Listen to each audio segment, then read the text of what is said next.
Hi friends, welcome back to Shilpa's culinary. ಹೇಗಿದ್ದೀರಾ ಎಲ್ಲರೂ? Hope ಎಲ್ಲರೂ ಚೆನ್ನಾಗಿದ್ದೀರಾ ಅಂತ. ಇವತ್ತು ನಾವು ಮತ್ತೆ ಹೊಸ ವಿಡಿಯೋದೊಂದಿಗೆ ಬಂದಿದ್ದೇನೆ. ಇವತ್ತು ನಾವು ಇನ್ನೊಂದು ತರಕಾರಿ ಕ್ಲಸ್ಟರ್ ಬೀನ್ಸ್ ಅಂದರೆ ಗೋರಿಕಾಯಿನ ಉಪಯೋಗಿಸ್ಕೊಂಡು ಒಂದು ಪಲ್ಯ ಮಾಡೋದನ್ನು ತಿಳ್ಕೊಳ್ಳೋಣ.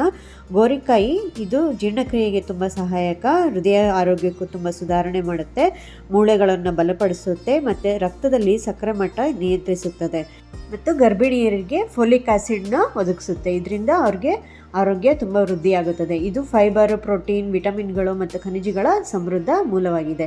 ಒಟ್ಟಾರೆ ಇದು ಆರೋಗ್ಯಕ್ಕೆ ಉತ್ತೇಜನ ನೀಡುತ್ತೆ. ಮೊದಲಿಗೆ ನಾನು ಈಗ ಗೋರಿಕಾಯಿನ ತೊಳೆದು ಚೆನ್ನಾಗಿ ನಾರೆಲ್ಲ ತೆಗೆದಿಟ್ಕೊಂಡು ಈ ಥರ ಸಣ್ಣದಾಗಿ ಚಾಕುವಿನಿಂದ ಹೆಚ್ಚಿಟ್ಕೊಳ್ತಾ ಇದ್ದೀನಿ. ಚೆನ್ನಾಗಿ ಸಣ್ಣದಾಗಿ ಹೆಚ್ಚಿಟ್ಕೊಂಡ್ರೆ ತುಂಬ ರುಚಿಯಾಗಿರುತ್ತೆ. ಎಳೆದು ತೊಗೋಬೇಕು, ಆದಷ್ಟು ಎಳೆ ಗೋರಿಕಾಯಿನ ತೊಗೊಂಡ್ರೆ ತುಂಬ ಸಿಹಿಯಾಗೂ ಇರುತ್ತೆ, ಇದು ಭಾಳ ರುಚಿಯಾಗೂ ಇರುತ್ತೆ. ಈಗ ಎಲ್ಲ 2 kg ಗೋರಿಕಾಯಿ ಅಷ್ಟನ್ನು ನಾನು ತೊಳೆದು ಹೆಚ್ಚಿಟ್ಕೊಂಡಿದ್ದೀನಿ.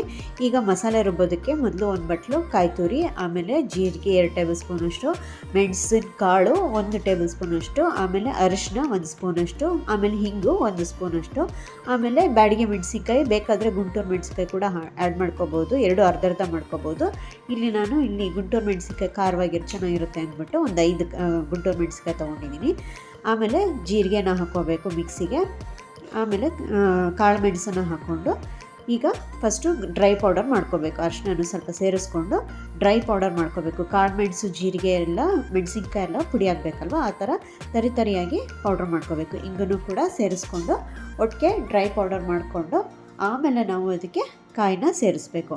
ಈಗ ನೋಡಿ, ನಾನೀಗ ಫಸ್ಟು ಇದಿಷ್ಟನ್ನು ಹಾಕಿ ಡ್ರೈ ಪೌಡರ್ ಮಾಡ್ಕೊಂಡಿದ್ದೆ. ಈಗ ತೆಂಗಿನಕಾಯಿ ತುರಿ ಏನಿದೆಯಲ್ಲ ಅದನ್ನು ಸೇರಿಸ್ಕೊಂಡು ನಾನು ಮತ್ತೆ ಸ್ವಲ್ಪ ನೀರು ಹಾಕೋಬೇಕು. ಇದಕ್ಕೆ ಜಾಸ್ತಿ ನೀರು ಹಾಕೋಬಾರ್ದು. ಸ್ವಲ್ಪ ಹುಣಸೆಹಣ್ಣು 1 ಸ್ಪೂನಷ್ಟು ಹುಣಸೆಹಣ್ಣು ನೆನೆಸಿರೋದನ್ನು ಹಾಕಿ ನಾನು ನೀರನ್ನು ಹಾಕಿ ರುಬ್ಕೊಳ್ತೀನಿ. ಅಂದರೆ ಇದು ತರಿಯಾಗಿ ರುಬ್ಕೋಬೇಕು, ನೀರಿನ ಅಂಶ ಜಾಸ್ತಿ ಇರಬಾರ್ದು. ಡ್ರೈ ಇದ್ದರಷ್ಟು ಒಳ್ಳೆಯದು. ಅಂದರೆ ನಾವಿಲ್ಲಿ ಡ್ರೈ ಪಲ್ಯ ಮಾಡ್ತಾ ಇರೋದ್ರಿಂದ ನೀರು ಕಮ್ಮಿನೇ ಇರಬೇಕು. ನೀರು ಜಾಸ್ತಿ ಹಾಕಿ ರುಬ್ಬಿಟ್ರೆ ಬಾಡಿಸೋದಕ್ಕೆ ತುಂಬ ಟೈಮ್ ತೊಗೊಳುತ್ತೆ. ಹಾಗಾಗಿ ಮೊದಲಿಗೆ ಈಗ ಒಂದು ಬಾಣಲಿಯಲ್ಲಿ ನಾವು 3 ರಿಂದ 4 ಟೇಬಲ್ ಸ್ಪೂನ್ ಎಣ್ಣೆ ಹಾಕ್ಕೊಂಡು, ಎಣ್ಣೆ ಕಾದ್ಮೇಲೆ ಸಾಸಿವೆ, ಕಡಲೆಬೇಳೆ 2 ಸ್ಪೂನಷ್ಟು ಹಾಕ್ಕೊಂಡು, ಕಡಲೆಬೇಳೆ ಜಾಸ್ತಿ ಇದ್ದಷ್ಟು ರುಚಿ, ಆಮೇಲೆ ಕರ್ಬೇವಿನ ಸೊಪ್ಪನ್ನು ಹಾಕ್ಕೊಂಡು ಚೆನ್ನಾಗಿ ಬಾಡಿಸ್ಕೊಳ್ತಾ ಇದ್ದೀವಿ. ಫ್ರೆಂಡ್ಸ್, ಇದರಲ್ಲಿ ನಾನು ಈರುಳ್ಳಿ ಮತ್ತು ಬೆಳ್ಳುಳ್ಳಿ ಯಾವುದನ್ನು ಹಾಕ್ಕೊಳ್ತಿಲ್ಲ.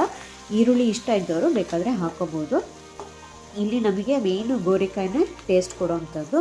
ಗೋರಿಕಾಯಿನಲ್ಲಿ ಹೆಚ್ಚು ಫೈಬರ್ ಇರುತ್ತೆ. ಆದಷ್ಟು ಇದನ್ನು ವಾರಕ್ಕೊಂದ್ಸತಿನಾದರೂ ಉಪಯೋಗಿಸ್ಕೋಬೇಕು, ತುಂಬ ಒಳ್ಳೆಯದಿದು. ಎಳೆ ಗೋರಿಕಾಯಿನ ಈ ಥರ ಕಟ್ ಮಾಡಿ ನಾನೀಗ ಒಗ್ಗರಣೆಗೆ ಸೇರಿಸ್ಕೊಂಡಿದ್ದೀನಿ. ಚೆನ್ನಾಗಿ ಈಗ ಅದನ್ನು ಬಾಡಿಸ್ಕೋಬೇಕು. ಲೋ ಟು ಮೀಡಿಯಮ್ ಫ್ಲೇಮಲ್ಲೇ ನಾವು ಬಿಡದಲ್ಲೇ ಕೈ ಆಡ್ತಾ ಚೆನ್ನಾಗಿ ಬಾಡಿಸ್ಕೋಬೇಕು. ನಾನಿಲ್ಲಿ ಇದು ಡ್ರೈ ಪಲ್ಯ ಮಾಡೋದ್ರಿಂದ, ಅಂದರೆ ಫ್ರೈ ಮಾಡೋದ್ರಿಂದ ಜಾಸ್ತಿ ಕ್ವಾಂಟಿಟಿನಲ್ಲಿ ತೊಗೊಂಡಿದ್ದೀನಿ. 2 kg ಅಷ್ಟಾದರೂ ಬೇಕು, ಅದು ಯಾಕಂದರೆ ಕಡಿಮೆ ಆಗುತ್ತೆ ಆಮೇಲೆ. ಅದಕ್ಕೆ ಸ್ವಲ್ಪ ನೀರನ್ನ ಸೇರಿಸ್ಕೊಂಡು, ಅಂದರೆ ಒಂದು 1/4 ಲೋಟದಷ್ಟು ಮಾತ್ರ ನೀರು ಸೇರಿಸ್ಕೊಂಡು ನಾವು ಮತ್ತೆ ಕೈ ಆಡ್ತಾ ಇರಬೇಕು.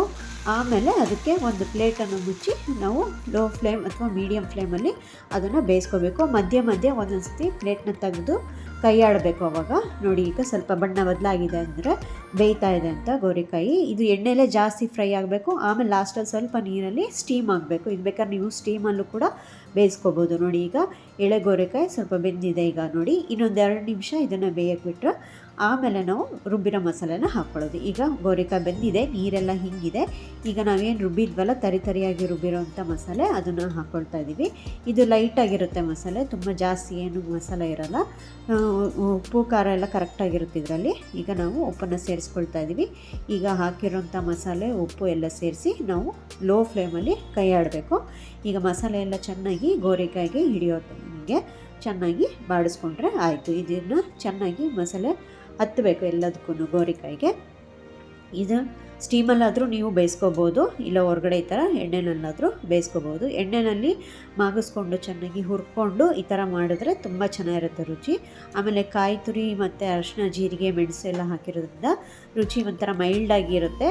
ತುಂಬ ಖಾರನೂ ಇರೋಲ್ಲ, ತುಂಬ ಚೆನ್ನಾಗಿರುತ್ತೆ. ಮಕ್ಳಿಗೂ ಎಲ್ಲ ಇಷ್ಟ ಆಗುತ್ತೆ. ಯಾರ್ಯಾರು ಗೋರಿಕಾಯಿ ಅಷ್ಟು ಇಷ್ಟಪಡಲ್ಲ ಅಂದವರು ಕೂಡ ಇದನ್ನು ಇಷ್ಟಪಟ್ಟು ತಿಂತಾರೆ. ಇದನ್ನು ನೀವು ಚಪಾತಿ ಜೊತೆ, ರೊಟ್ಟಿ ಜೊತೆ, ಏನಿಲ್ಲ ಅಂದರೆ ಅನ್ನ ರಸಂ ಜೊತೆ ಸೈಡ್ ಪಲ್ಯದಲ್ಲಿ ತಿನ್ಬೋದು ಇದನ್ನು.